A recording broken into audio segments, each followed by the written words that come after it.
All right, welcome back to KFYR Plus. And according now to a recent study, 2/3 of U.S. adults do not have a will. Now, this could leave serious implications for family members. And joining me now is Russell Morgan, estate planning expert. Welcome, Russell. Thanks for joining me today. Thank you for having me, Jay. Good morning. Good morning. Well, let's talk. What is the purpose of a will and why is it important? The purpose of a will is to make sure that the right people end up with your inheritance, the right people end up with your assets, and equally important to make sure that the right people are in charge of your estate to be able to collect assets, to be able to pay off your creditors, and distribute the remainder to your next of kin or whoever you intend to leave your estate. So, what happens if we do not have a will? As we mentioned, well, 2/3 of the U.S. adults do not have one. What happens then? Unfortunately, the state laws would have to step in at that point, and each state laws are different. There are states that essentially dictate certain parties to be entitled and certain parties to not be entitled. And by not having a will in place, you're rolling the dice with who will be in charge and who will receive, which is ultimately what we want to avoid by ensuring that we have things like last will and testaments and living trusts in place. Hmm.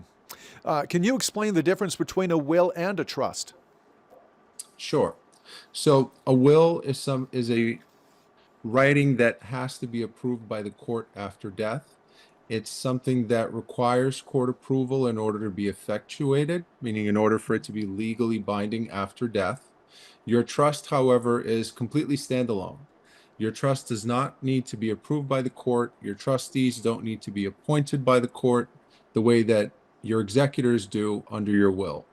The key difference between the two, and really the most common error that we see, is many people don't realize that you have to fund the trust. It's the most important part. And many people don't realize that not funding your trust essentially ends up back in probate, which is the court proceeding that we're trying to avoid by creating your trust in the first place. So one of the main reasons why we always recommend trust planning is avoiding the courts after death. Okay, so when you say fund your trust, what does that mean? Funding your trust means transferring assets to your trust. So as an example, when we put a piece of property, or let's say we put a house into your trust, Hmm. and we write in your trust that we want it to pass to a certain person, that in itself doesn't make that asset part of your trust. We actually have to transfer the title to your home from yourself to the trust itself. So funding your trust is transferring the title to your property to the trust itself. Okay. And how does having a will or trust affect the distribution of assets after someone passes? Having a will or trust dictates the right people that you want in charge and the right people that you want to inherit at the time of death. The difference between having a will and trust and not having one is the law essentially directs who receives from your estate and who's in charge of your estate if we don't have a will and trust in place, versus having a will and trust where you're in full control. You're deciding who receives, you're deciding who's in charge, and essentially controlling distributions over time after death. Why do you think so many people don't have one, a will or nor a trust?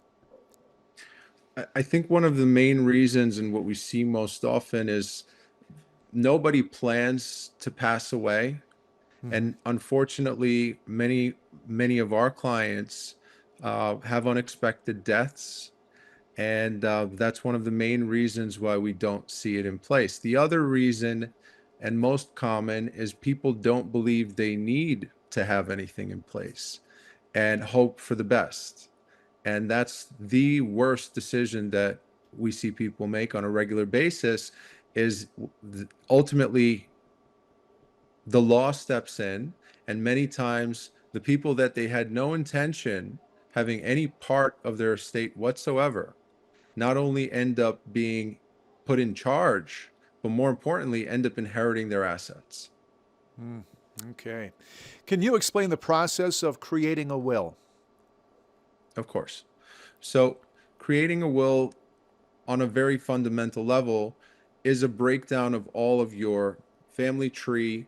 Who are our next of kin? Who are the people that we want to inherit our assets? What type of powers do we want to give them? Do we want them to sell everything off when I pass away and simply distribute the funds? Do we want to leave something specific like a coin collection or a piece of art to someone in particular? Do we want to simply distribute the entire state by percentage, or a combination of all of the above?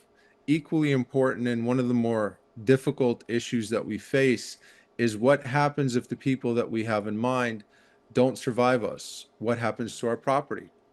Who's in charge? Who are our successors? Who are our successor executors? Who are our contingent beneficiaries if, God forbid, the parties that we do want to put in place don't survive?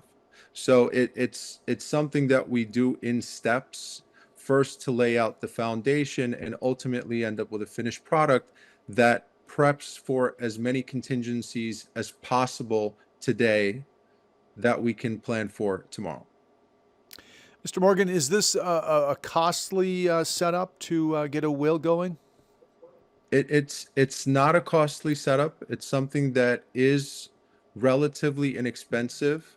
It's definitely something that we recommend for all people to put in place, especially trust planning. One of the common misconceptions is trusts are for the 1%, which is something that we preach regularly, that trusts are valuable tools for all people. Yeah, Same even goes if you've for got. wills.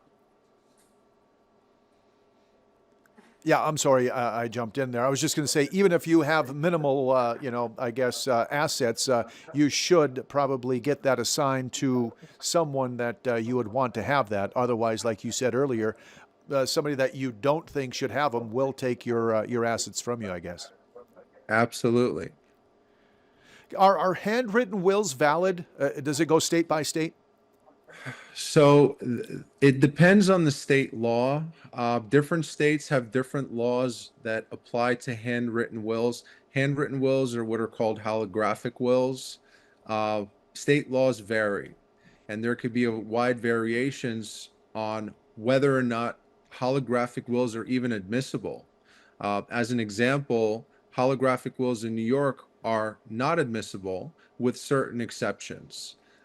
In states like California, Nevada, and Texas, they are invalid. But in others like Indiana and Florida, they are valid. So this is another reason why we recommend, at a minimum, speaking to a lawyer, even if you're preparing your own will and it's something that you're doing on your own, at least consult to make sure that it's valid and binding in your state. Are there any specific situations where having a trust is more beneficial than having a will? It's That's a great question. Having a trust is definitely more beneficial, especially where we have things like real estate.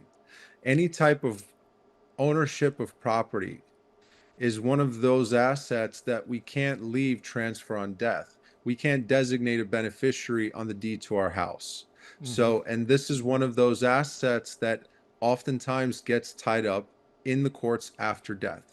And one of the types of assets where we do recommend placing it in trust to get it transferred as quickly as possible from the person's estate to whoever they intended to leave it to, or equally important, to get it sold as fast as possible if we're dealing with a mortgage or a line of credit or a judgment that would otherwise snowball having to go through probate if we left it by will. When someone puts together a will, how often should they review it and update that will? It's a matter of changing life circumstances.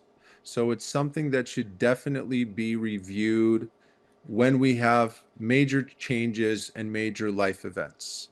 Things like the birth of a child, the death of a family member, a move, a marriage, a divorce. So we usually recommend at least every couple of years, check in with your lawyers just so we can review and see if any of your current life circumstances warrant us making changes to your will and or trust. We live in a digital world, Mr. Morgan. What do we do with our digital estate? Digital assets are one of the newest things that we're including in all of our estate planning. Digital assets can be left specifically, meaning to someone that we want to choose in particular, or they can be sold. With now we have online assets that are actually worth money, things like Bitcoin, for example, that can be sold after death. So it is something that we provide for specifically in our wills, and we are one of the very first and few law firms that have created trusts for digital Bitcoin and digital currency.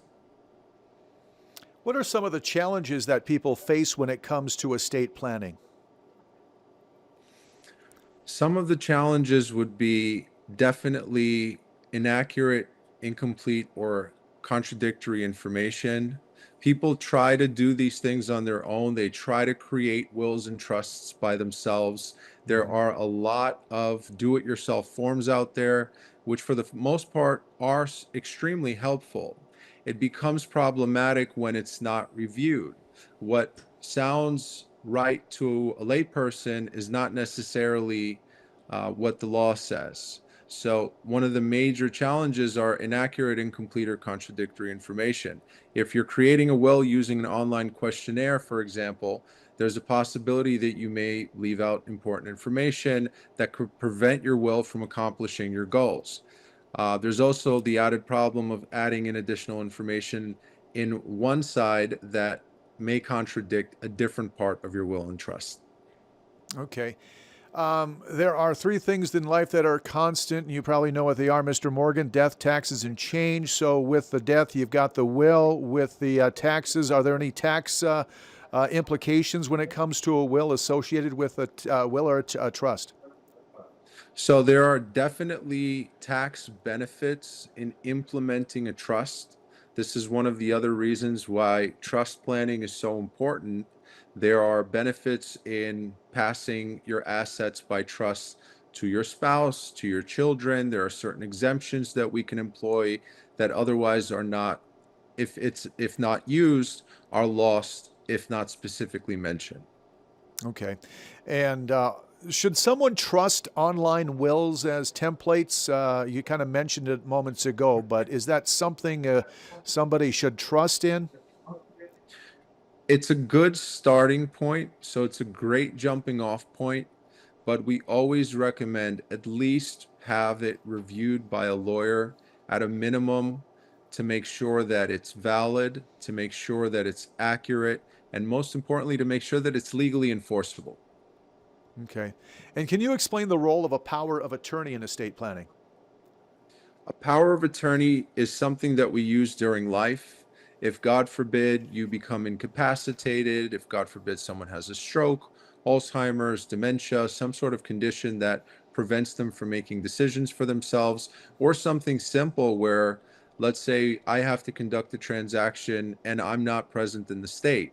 A power of attorney allows me to name someone else who has the ability to sign legal documents for me. So it's something that we use during life that only has an effect during life and is then replaced by your will and trust after death. Gotcha.